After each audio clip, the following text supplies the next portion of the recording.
Hello, everyone.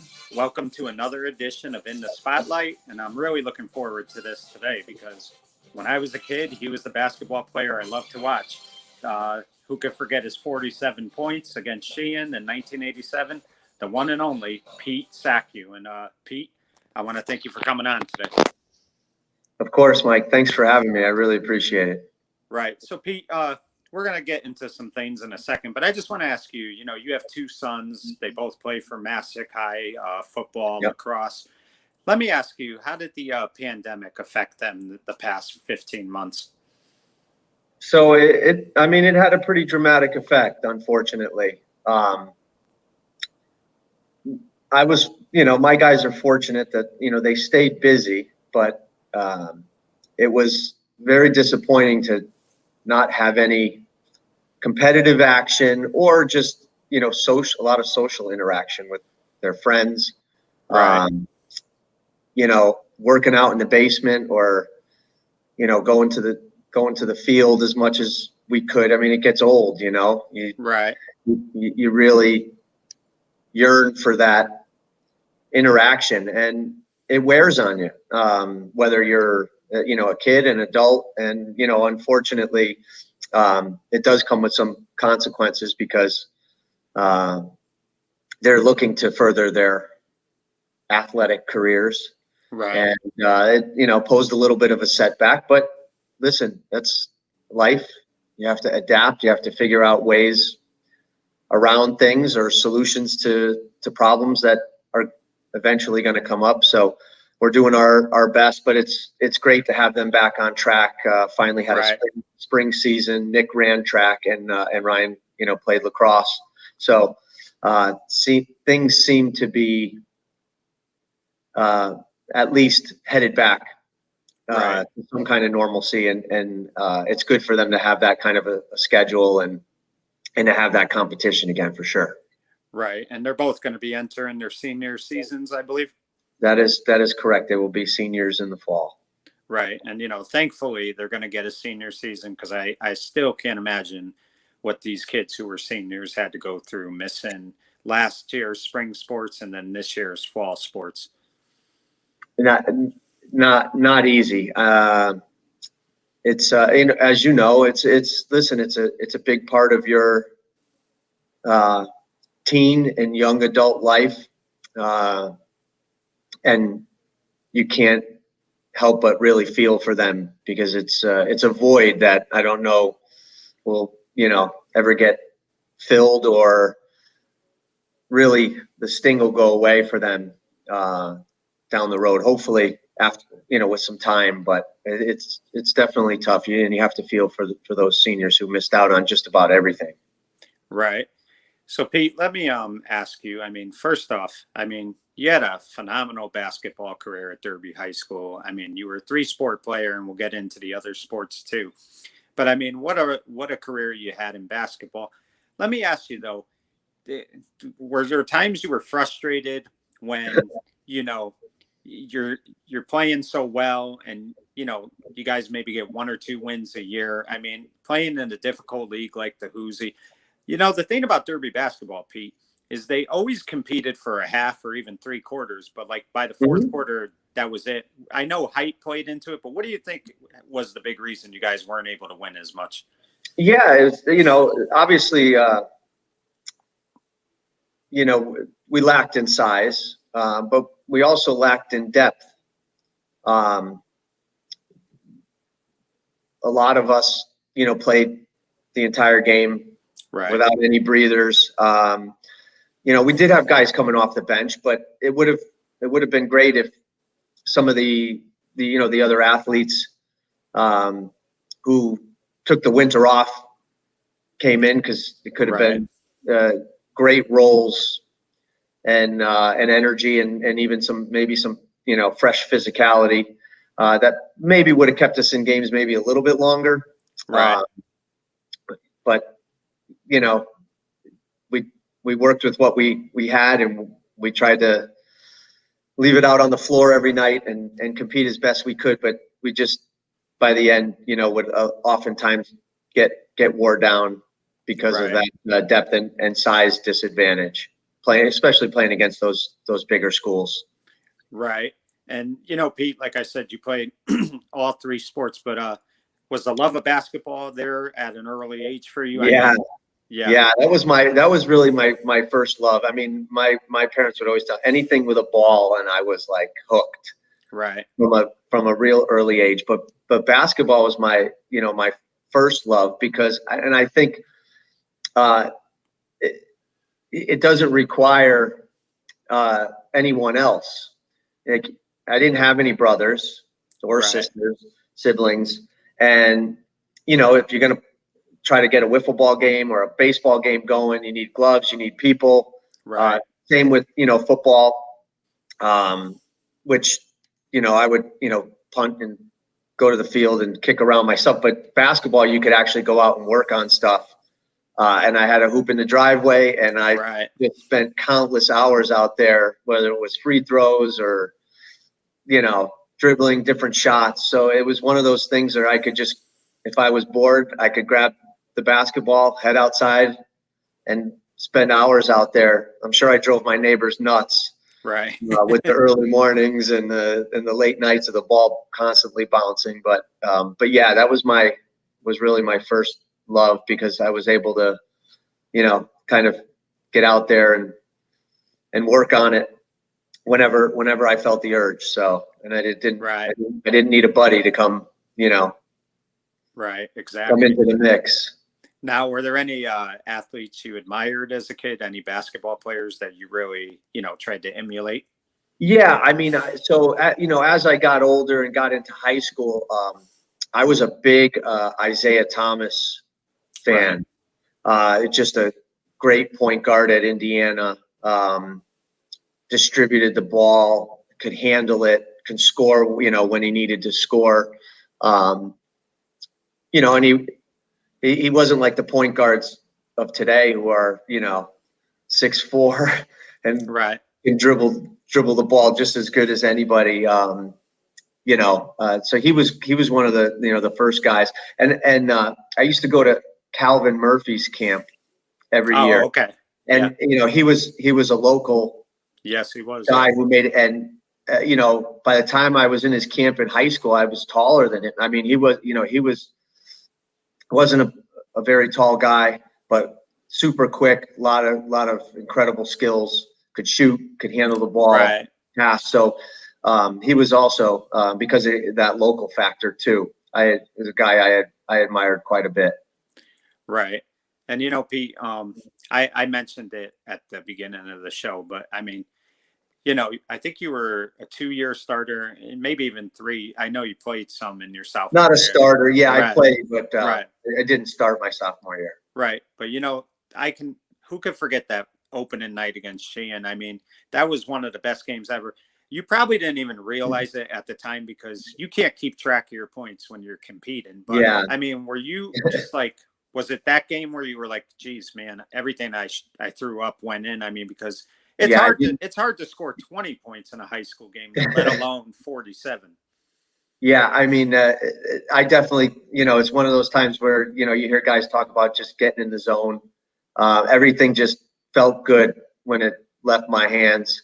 So it was just one of those nights. I was fortunate, balls finding the bottom of the basket, and it was a great game too. So it was a dogfight, came down right down to the very end. So. Right. And, you guys had some guys on that team that really loved basketball. Scott Davis, James McMahon. Absolutely. Ray McGee, I even think, came out that year. He, contributed a lot. I think Absolutely. Jimmy Albert, Chris King, just that was a great group of guys you played with. And even though you guys won just 2 games all year, you guys always competed, which, in Derby, that's all you could really ask for, basically. Yeah. We did compete, and those guys were great. I mean, I think as a team, when we hustled, every single person hustled, whether it was diving for balls, scrapping underneath the boards. Walt DeForest and Kevin Burns were under there. I mean, we definitely we hustled, and we left it out there with what we had. I mean, Right. And everybody played a great role in our competitiveness. Right. Exactly. Pete, you also were fortunate enough to be on two very good football teams, your junior and senior seasons. Of course, your junior year, the team won the state title, knocked off Ansonia for the first time in 9 years. Talk about that team a little bit, because, I mean, nobody was predicting that team was going to do what they did. And the defense that year just was phenomenal. Yeah. And that was really a testament to those seniors.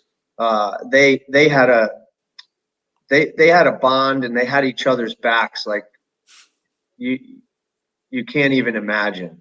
Right. And they just trusted one another. I mean, there were some good, really, really good players on that defense.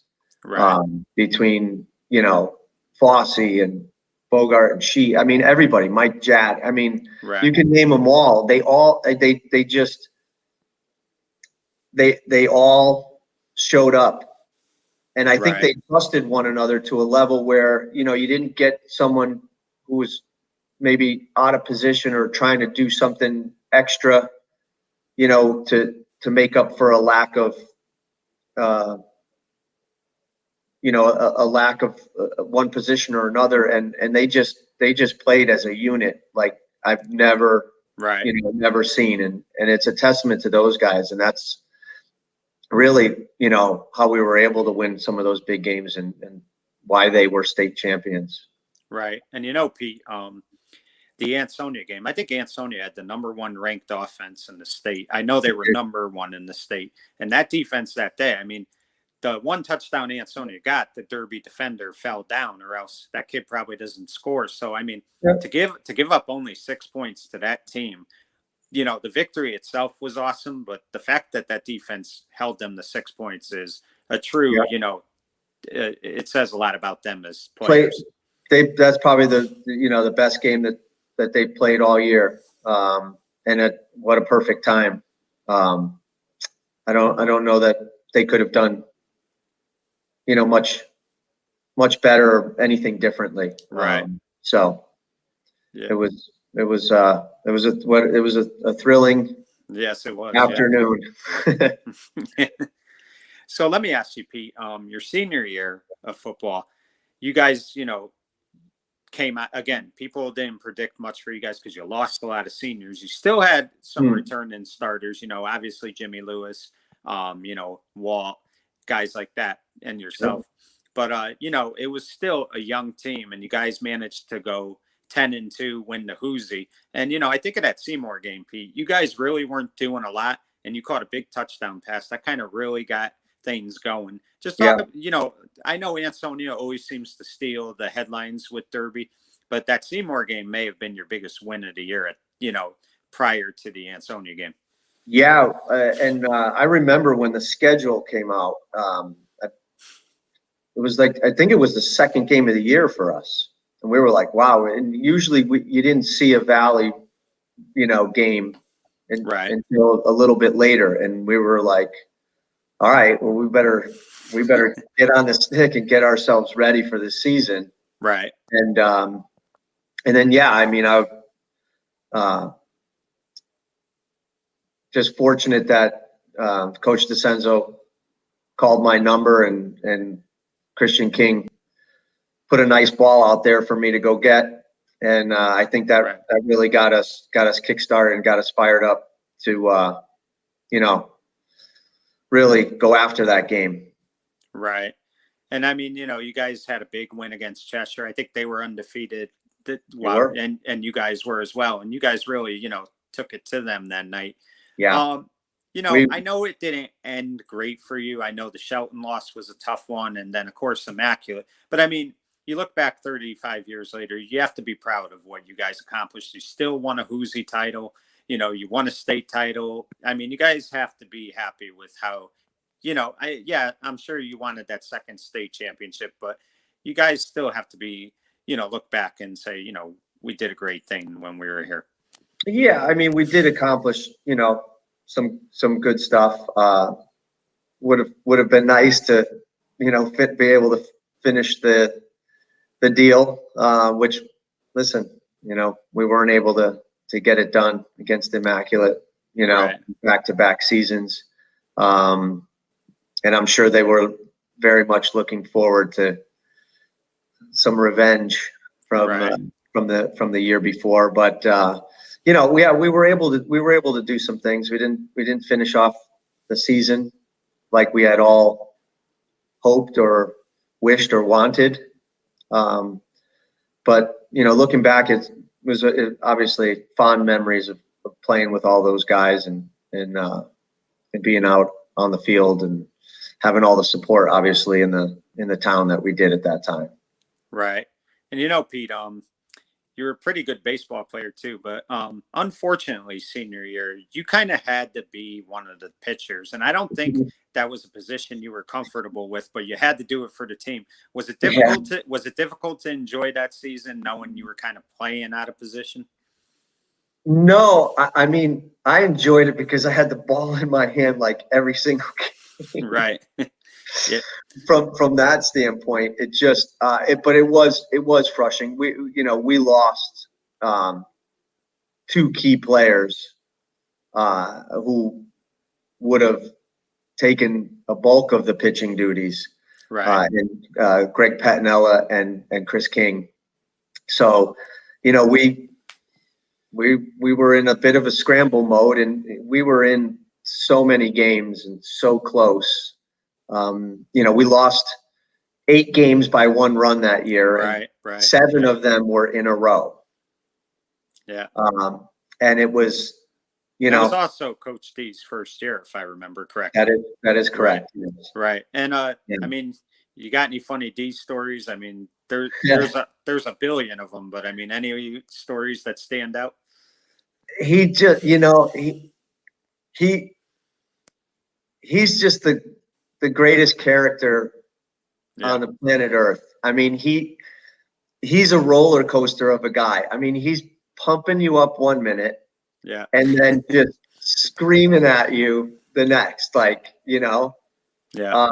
But he would always, I love him to death. I mean, he had confidence in me, I think, at times when there was absolutely no reason to have confidence in me. Right. And giving me the ball, whether it be against Shelton or Lyman Hall, any of those teams, Cheshire, right. All those, and all these games we lose by 1 run. I felt bad because I wanted to do it for him and the rest of the guys as much as, as for myself or for anybody else. Right. And we, so we had to juggle the batting order, and I mean, there were a number of things that he had to do. And listen, we were in every single game. So I think he did a tremendous job. But I remember him screaming at me in the Ansonia game. I was on third, and I can't remember who was at the plate. Might have been, I don't know, it might have been Stevie Burns, somebody. Right. They hit a little chopper in front of the plate, halfway between, the plate and the pitcher's mound. And I came off third, and the catcher scoops the ball up and gives me a look, right. and he guns it to first. And I didn't feel like I had enough of a jump to take off. So I end up looking at the throw and making sure if it went obviously wild or wide, then I might have taken off. But he starts screaming at me, "What are you doing? Still standing on third?" And I'm like, "Oh man!"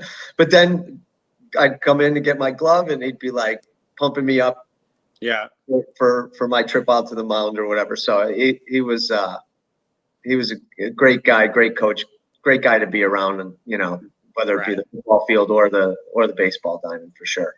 Right. Now, Pete, if I'm not mistaken, you did try out for UConn at your freshman year, correct? I did. And you were like I think you were a final cut, which is, pretty impressive because I know UConn hadn't reached the level of success they would eventually, but they were on their way. And just talk about that experience. It was a great experience. I learned a lot about the game, and the length of the guys that I was playing with was so different, so the passing angles and cutting, it was night and day Right. to what you're used to. But I was there every day, and put my best effort in.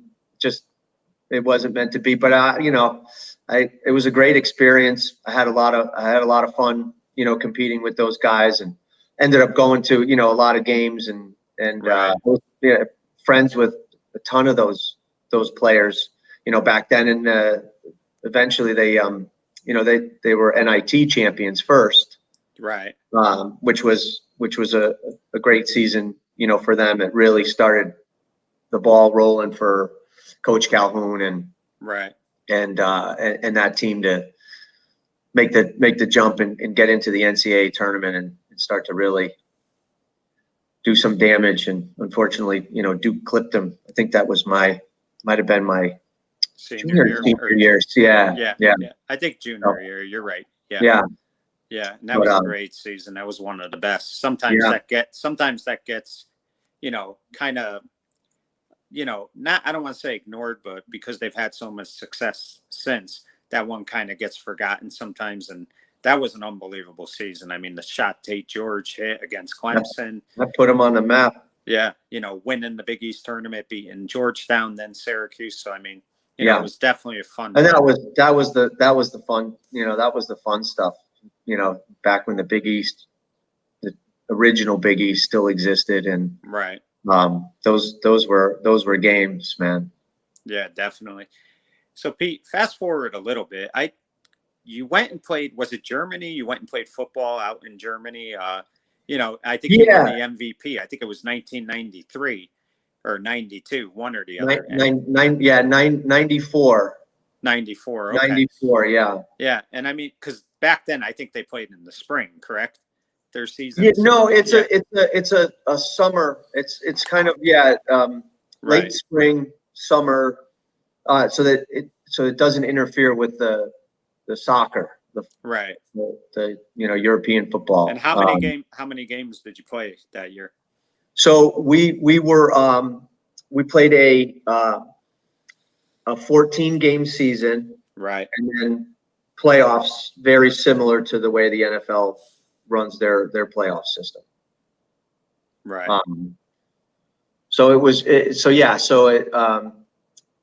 I had taken kind of a roundabout way to get out there. I had to go an extra semester at UConn. Right. Because I was only like 5 or so credits short, just with, athletics and juggling courses. I needed a few extra credits, so I had to go an extra semester. Right. And I hooked up with this guy who was playing, and he's like, "Man, you should play." I said, "I haven't played in a couple years." Right. He's like, "I'm telling you, you be fine."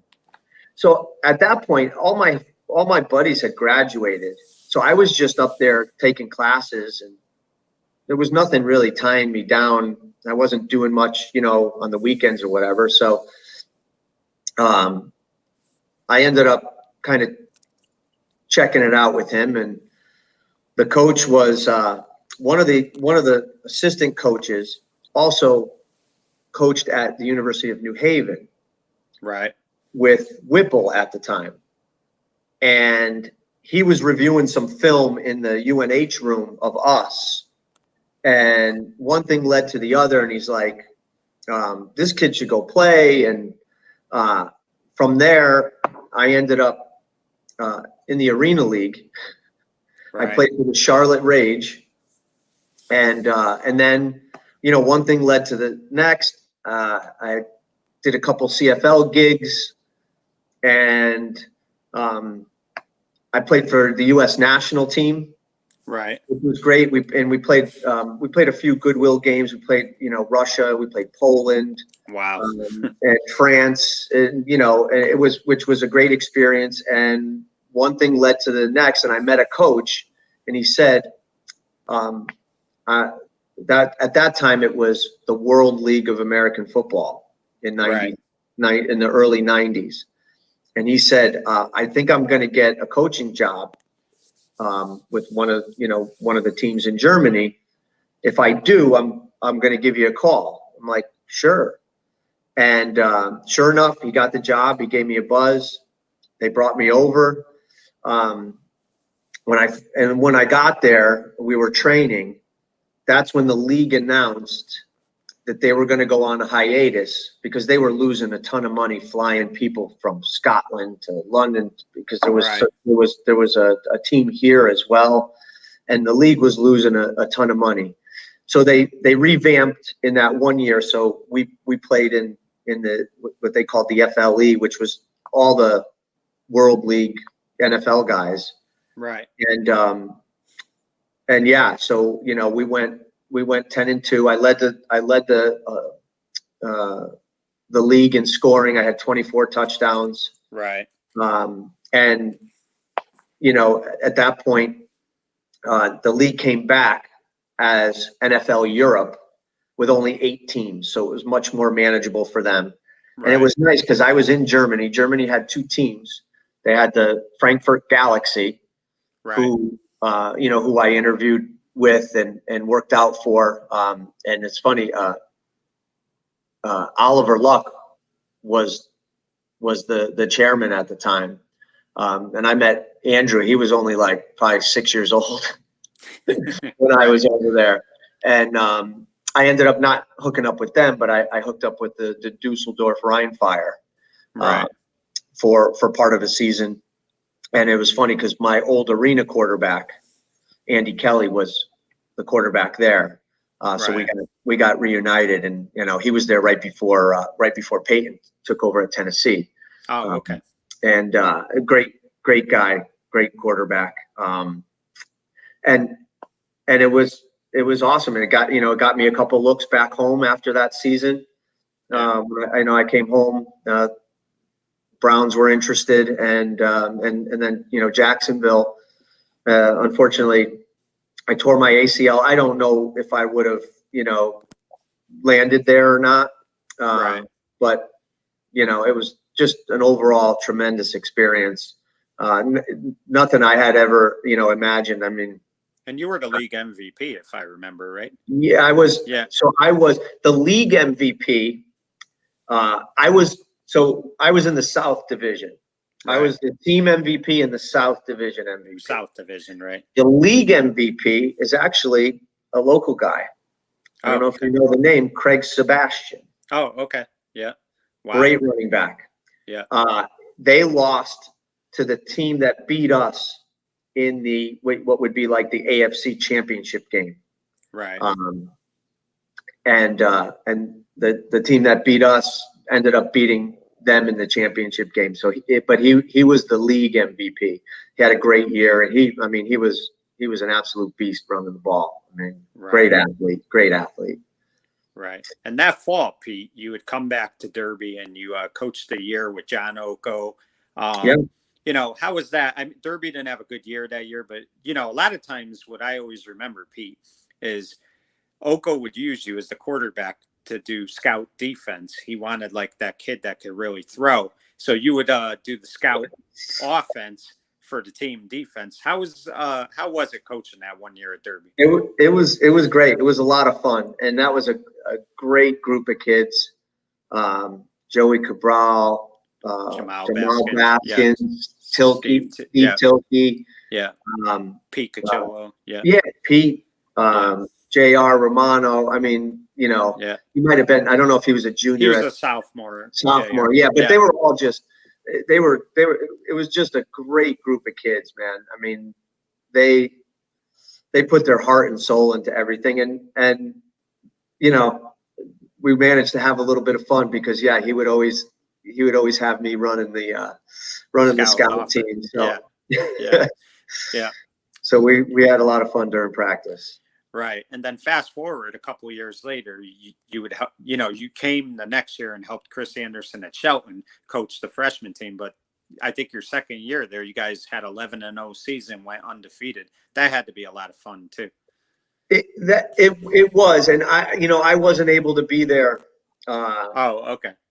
For that whole season, I just, between work commitments and, other things going on in life. I wasn't able to, commit full time. But they had, I mean, it was great being with those guys, and all those guys that I grew up with. Right. Played Pop Warner with Mule, Mark Angeletti.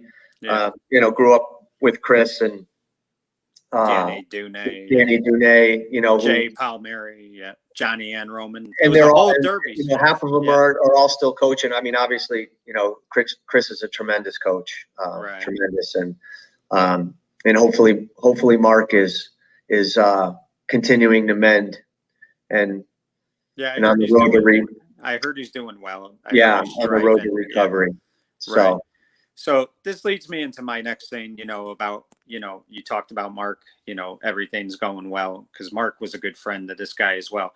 But a big reason you're here today, Pete, is because you have a big announcement to make, and it's about a longtime friend of yours. He was a classmate.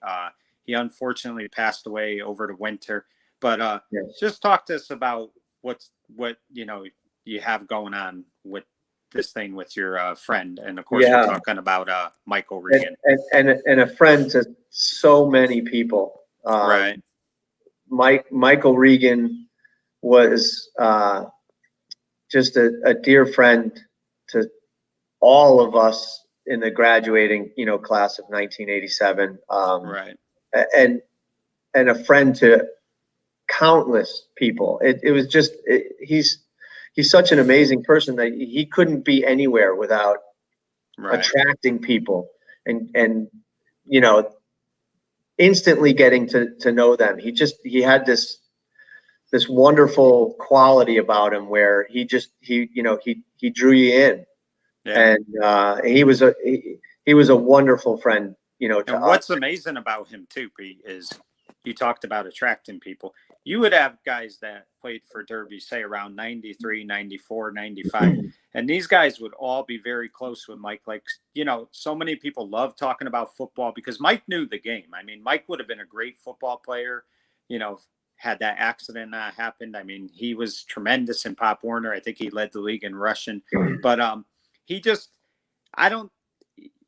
after everything he went through, he never once took it out on anybody. He was sweet to everybody. I mean, just a really, really, great guy. And, he'd do anything for Derby and people too. Absolutely. He was a great guy, never complained. But not only did he not complain, he took on life like, I'm living my best life. I'm going to live life to the fullest. I mean, he was constantly on the go. We're doing stuff, going plaplaces. I mean, there wasn't a thing called an obstacle. I mean, it was just, so beyond, the non, not complaining or feeling sorry for himself. It just, he was an example, an inspiration. And that's all you can say is if you had the privilege to be around him, whether you knew him or not at any time, it was an absolute privilege and a complete inspiration because he gave you a perspective of that, anything's possible. There's hope and there's ambition and there's perseverance and just incredible to witness. It really, really was. Yeah. And, he was at, you said how he was always on the go. He was a graduate of Connecticut School of Broadcasting, I believe. He, never mind just Derby games. He went to everything he could go to, like any sporting event. I mean, he's an avid Red Sox fan. He was always at Fenway Park. This guy was all over the place. He basically said, I'm going to live life. Life doesn't end because of what happened. I'm going to make the best of, this situation. And he always did. He always did. And I think that was, that was his calling. That was, he wanted to be, he was an example for everyone. And it was, it's funny because it's on the outside. If you look at it, he required help, whether it was getting them some, giving them something to drink or eat, bite to eat, scratching an itch. Yeah. So those are things that you can see, but if you didn't know him or spend time around him, you have no idea what he gave you in return, which was, far more than what we could ever do for him. Right. So Pete, I know you this was in the works for a few weeks. Talk about what's going on, because I mean, Sure. it has a lot to do with Michael, and Yeah. this is something that you have really like pushed for to happen. Yeah, it's been in the works for a few months, but finally it's here, and it is the Michael J. Regan Scholarship Fund. Oh, okay. That Nice. will go to benefit graduating Derby High School student starting in 2022, next year. Right. That's awesome. It kind of started, Mike would run all kinds of pools, football squares in the Super Bowl time. Yeah. He'd probably run something here for the US Open this weekend.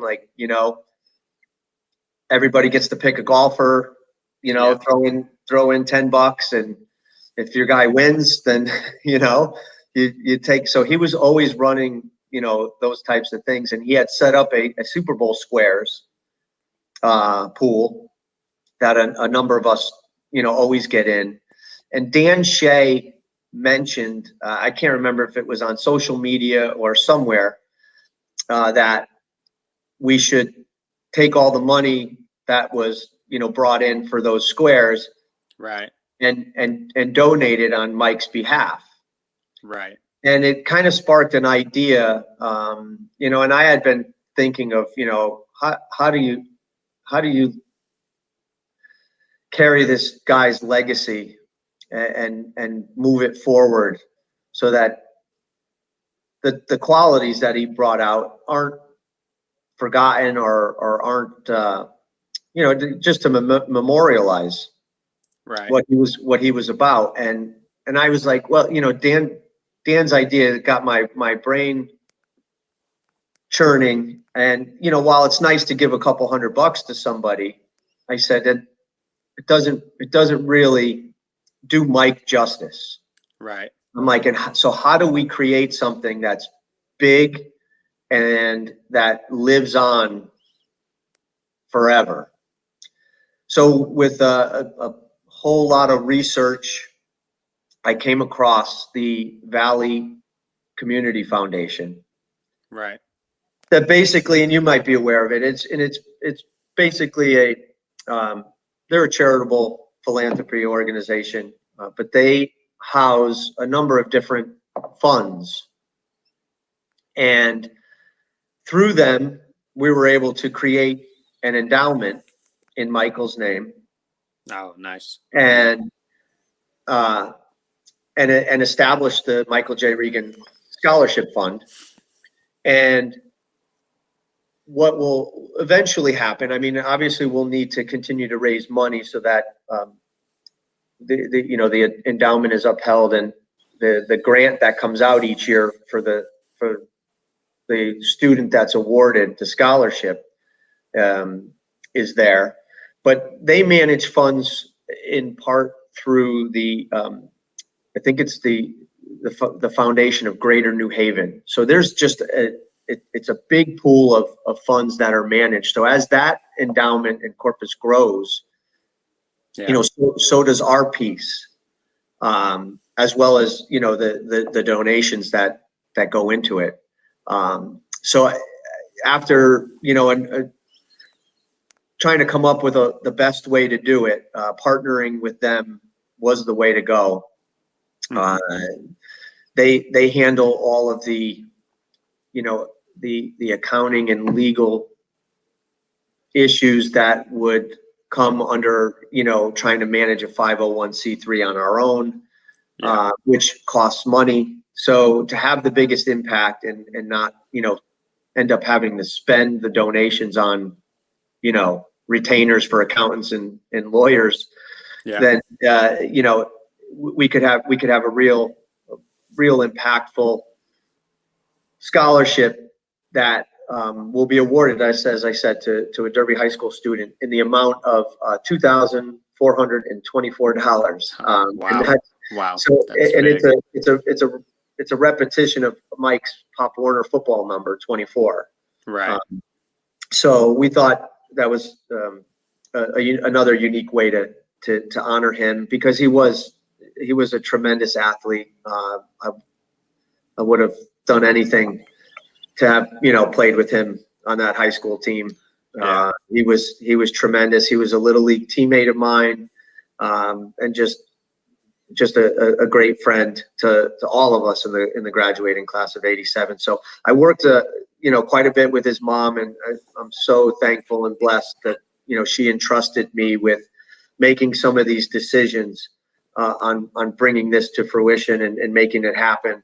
I can't thank her enough, and obviously we've collaborated with some other classmates to try to pull this thing together and really demonstrate what Mike was about, and try to paint his story so that it does live on forever. Right. And he really to so many people, he meant a lot to so many people, but I mean, Derby especially, I mean, he always supported all the sports teams. He always supported the town. I mean, he loved Derby, and you just saw it all the time.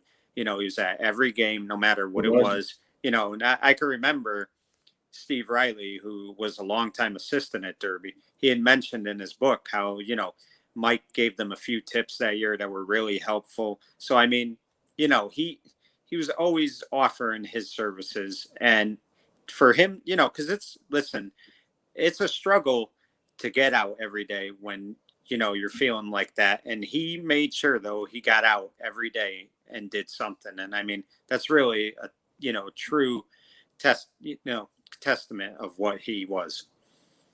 Absolutely. I mean, perseverance and just a great positive attitude is, despite the challenges he may have had, and whether it was, I'm sure there were some rough days, but he found a way to be there. I mean, he was at every football game. He was always in the gym, whether it was wrestling match, one of our basketball games. I mean, and baseball, football, softball. Yeah, and it was just to be able to know he was there, and see him and talk to him before the game, talk to him after the game, and know he was there while you're running up and down the field or the court.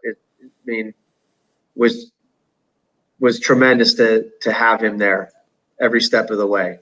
Yeah, it really was. And Pete, let me ask you, how will they go about picking the winners for those scholarships, or the winner? Is there a committee set up? How are they going to go about doing that? So we're going to be working with the guidance people at Derby High School, right, to really kind of fine tune the criteria.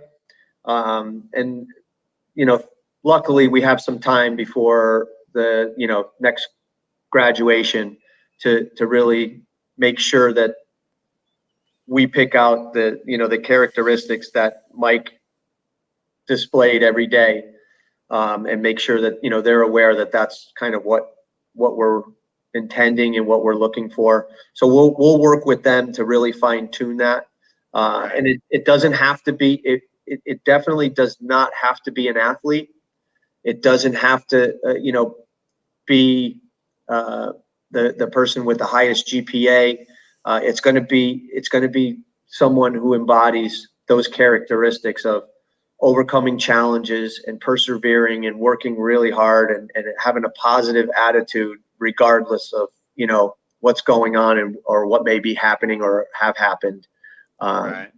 That we want to reward, and as long as there is some type of commitment to further education. It doesn't have to be a 4-year institution.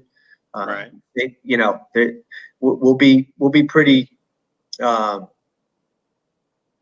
flexible with, with that criteria. It's not, it won't be your typical, uh, GPA, 4-year institution kind of scenario. It's going to be more about the person, Right. regardless of what their ambition is to do in the future. So. Right. And let me ask you, Pete, when the winner does get picked, I mean, is there a point where like you would request to sit down with the winner just so you could kind of explain to them what kind of person Mike was and how, winning this award is really a big deal because of the type of person Mike was? Yeah, I mean, that's definitely a possibility that, we'll have to have that discussion with the folks at Derby High School. Right. And we will be part, Mike's mom, myself, we will be part of the decision-making process. So hopefully there's a bit of interaction, at some point. Right. But I think, as one of us or one of Mike's friends are able to present, the award, I think that people in attendance anyway will have and gain a pretty strong understanding of who Mike is and what he was all about, for sure. Right. And Pete, I think this is the perfect way to kind of honor Mike because you'd always said in the past, and you're not the only one, that Mike would never want something for him. He would never want like them to make a big deal about him. He was never like that. He always wanted the attention off him. But this type of thing he would be very proud of because it's going towards a kid, getting to go to school and things like that. And this to me is how he would want you to kind of honor his memory. I sure hope so. I know he's happy about it, and he should be proud, because we are. I mean, we're just so thankful. And I had to come up with some way Right. to honor him, and not just, and like I said, not just a kind of a one time or a one-off thing. It's it's worthy of being carried on for years and years. I mean, his legacy is profound, and it had an impact on so many of us that I'm happy to be a part of it and do my little part to bring it to life and make it happen. Right. Well, I think what you did, Pete, is awesome. This is a great thing for Mike. I really, think it's a great way, like I said, to honor his memory and something that he'd be very like moved over this. He really would. Before we go, just 2 questions. One, how would what would you say to kids who don't know Mike? What would you want to tell them about him? What would be the one thing that you would say to them that stood out to Mike more than anything else? So I would just say it's, listen, life is about perspective. When you think you got it rough or bad, there's always someone who has it far worse than you do. And it's how you attack it. It's how you deal with it, your attitude. Attitude was one of those things that you can control. Yeah. And the right attitude is going to get you through those tough times. It's not going to eliminate them, but it's going to get you through those tough times a heck of a lot better and quicker than if you are going to moan and groan about things and feel sorry for yourself. Right. So it's your attitude is what's going to make you persevere, and Mike persevered through so much. No, he really did. I mean, and it's, he was always good about, giving, like, especially with our Hall of Fame, he'd always send me messages about guys he thought should be nominated, things like that. He was always helping out. And it's just, it's like sad because, you miss those things more than anything, is not being able to talk to him, because I mean, he was always enjoyable to talk to. Always, always. I miss him tremendously. Um, Fortunate that I talked to him about 2 days prior Right. to his passing, but I sure wish I had the ability to talk to him and go see him. But you know, we will have things throughout the year, and I'll use social media to post. We will do various fundraisers. Right. We are gonna. It's going to be celebrations. It's going to be celebrations of Mike and his life and all the great things he meant to us. It won't be anything in mourning, because we want to celebrate him, and it'll help us carry this fund for years and years down the road. So there'll be announcements for a number of different things. We're going to put something together for his birthday. Right. So throughout the year, periodically there will be different celebrations or opportunities where donations either can be made, or it's just an opportunity to get together and celebrate the tremendous guy that he was. Right. And now, Pete, let me ask you, will there be like a Facebook site or website for this scholarship? So the website. So if you on Facebook, you will see it in my posts. The Valley Community Foundation, VCF, will also make some posts, and you can go to their website, Valley Community Foundation, and you'll have a list of all the funds that they manage, and you'll see the Michael J. Regan Scholarship Fund underneath that. Right. The link is very lengthy. It's too long for me to try to spell out here, but Right. in hopes that whether it's the Derby Athletic Hall of Fame, people have already started sharing Right. the link in the page.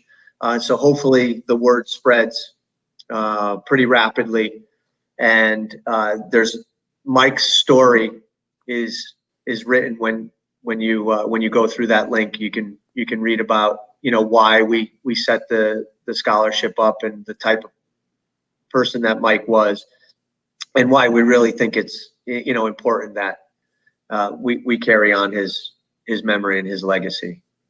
Right. And Pete, final question. Mm. Like I said, you had a great career at Derby. I mean, people could definitely argue it was a Hall of Fame career, but what would you, looking back on everything, what would be the one thing that's either most rewarding or that you would like to be remembered for the most? Wow. Well, listen. I love. I mean, I love sports. Yeah. Sports is a metaphor for life. It taught me so much, especially football and all the great coaches that I've been able to be around in my lifetime. Right.